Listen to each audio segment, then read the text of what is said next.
want first place, come play with me. You want second place, go somewhere else. Like, I would watch Magic play. I'd watch Michael play. And I would see them do these unbelievable things, and I'd say, you know, can I get to that level? I don't know, but let's find out.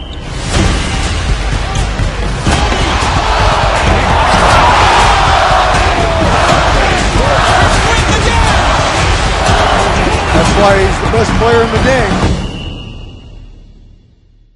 Everything was done to try to learn how to become a better basketball player. Everything. And so when you have that point of view, then literally the world becomes your library to help you to become better at your craft. So because you know what you want, the world's giving you exactly the information you 100% need to become better at it. Because you know what you're looking for. So many guys tell stories about your work ethic. Yeah. What was really your work ethic like, and for how long did you stay disciplined? Well, I mean, every day. I mean, since 20 years. I mean, it was an everyday process, and trying to figure out strengths and weaknesses. For example, jumping ability. Man, my vertical was a 40. It wasn't a 46 or a 45. My hands are big, but they're not massive. Right? So you got to figure out ways to strengthen them, so your hands are strong enough to be able to palm a ball and do the things that you need to do. Quickness, I was quick, but not insanely quick. I was fast, but not ridiculously fast. Right? So I had to rely on skill a lot more. I had to rely on angles a lot more. I had to study the game a lot more. And but I enjoyed it though. So like from the time I can remember when I started watching the game, I studied the game, and it just never changed. It's a good separation for me, emotionally, to be able to put myself in a place where at practice or when I'm training or during games, I switch my mind to something else. I switch my mode into something else, right? For me, it's the equivalent of Maximus, Decimus, Meridius, and Gladiator picking up the dirt, smelling the dirt. It's go time, right? So that was my mental switch. It was like an actor getting ready for a film. You got to put yourself in that cage.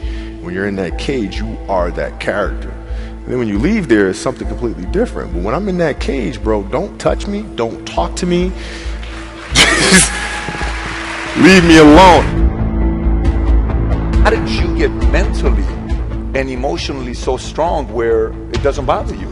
Well, you got to look at the reality of the situation. Like for me, it's not, you kind of got to get over yourself. It's not about you, man. Like, okay, you feel embarrassed. You're not that important. Like, get over yourself. That's where you go. Get over yourself, right? Like you're worried about how people may perceive you, and like you're walking around and it's embarrassing because you shot 5 air balls. Get over yourself. Right? And then after that, it's okay, well, why did those air balls happen? Got it. High school, year before, we played 35 games, max, right? Week in between, spaced out, plenty of time to rest. In the NBA, it's back to back to back to back to back to back to back. I didn't have the legs. So you look at the shot, every shot was online, but every shot was short. Right? I got to get stronger. I got to train differently. The weight training program that I'm doing, I got to tailor it for an 82-game season so that when the playoffs come around, my legs are stronger and that ball gets there.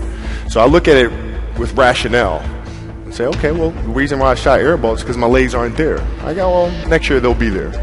That was it. Done.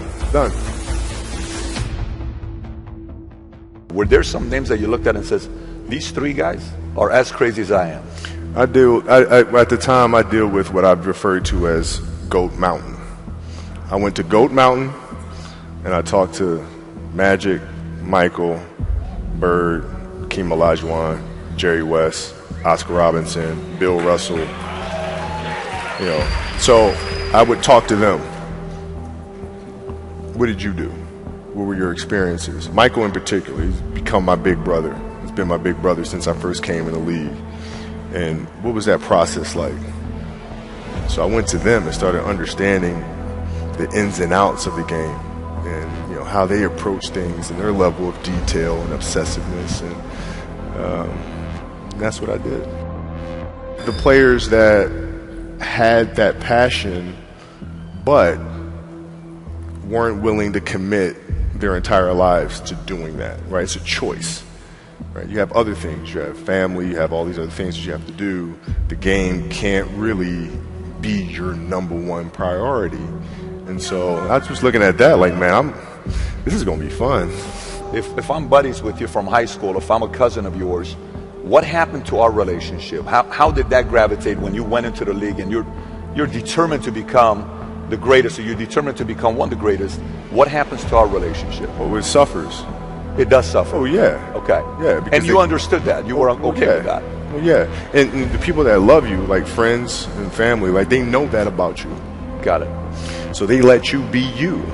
And when you reconvene, you pick back up where you left off. Mm-hmm. But make no mistake about it, everything in between is lost. Right? So those long-term relationships, the commitment of time of, taking vacation. Like I see a lot of players take vacations with other players that are close friends. And they'll just take vacations just to take vacations, or just hang out just to hang out. Like I never did that. Why not though? Why didn't you do that? Well, because when I retire, I didn't want to have to say, I wish I would have done more. I don't want that. I don't want that. You got a lot of people paying their hard-earned money to come watch you perform. It's your job to be in shape. It's your job to be strong enough to perform at that level every single night. And as a competitor, I'm not ducking shit. Like, it's not, oh my God, my back hurts, I'm sore, we got to play Vince Carter and Toronto Raptors tonight. We actually had this happen. We had a game against Toronto in 2000, and Vince was tearing the league up. My back was jacked. But like the perception of that, like what? Kobe's missing the game against Toronto and Vince Carter because my back was really spasming. But people will be like, what? Oh, he's ducking Vince. Excuse me? No, I don't think so. So I would be in the layup line like, okay, there's a lot of days where you can rest and recover. Today ain't one of them. Your back can bother you any other day. That ain't bothering me today. Wow. He gonna have to see me today.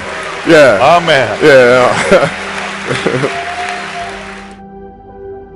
If you're looking at a big investments you got to make, what is the decision-making process there? Do you call? Is there first you do your own research? You take this much time. You call an advisor. Is there a system you follow? It's pretty simple for me. It's do you understand the business? Is it a business that you can help in some form or fashion? What are the barriers of entry to that business? And then the entrepreneurs themselves, the company itself, right? Do they have a culture that you believe is sustainable? Are these leaders people that you believe in? Are they people that are obsessives? And in turn, have they created a culture of obsessiveness? So I tend to look at those 4 factors, and that's it. That's big right there, by the way. I don't know if you guys caught that right there. That's pretty massive right there. Same determination. What's your current work schedule look like today? It's different because I personally am not writing every word of the novels. I am not animating the films.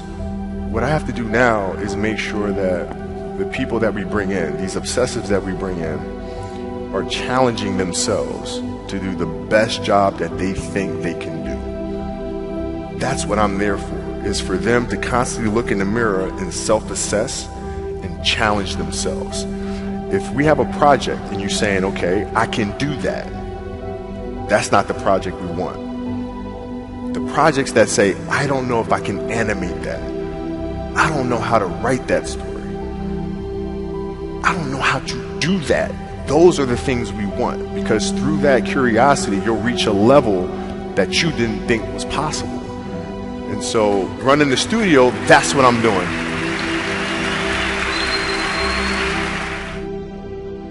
You're playing against the Golden State Warriors. Score is 107-109. You guys are close to getting into the playoffs. You know exactly what happens in the game. You go up, you're about to take your shot, and then all of a sudden, boom, Achilles happens, right? He went and hit the free throws, and then you walked off the stage. Yeah. You got the surgery done. When I went in the trainer's room, my kids are in there, and they're looking at you and stuff, and I'm looking at them, and I'm like, it's all right. Dad's gonna be all right. It'll be fine. It'll be all right. It'll be all right. It'll be all right. As a parent, you gotta set the example. You gotta set the example. This is another obstacle. This obstacle cannot define me. It's not going to cripple me. It's not going to be responsible for me stepping away for the game that I love. I'm going to step away on my own terms. And that's when the decision was made that, you know what? I'm doing it. Doing it. You're a freaking beast, bro. Yeah.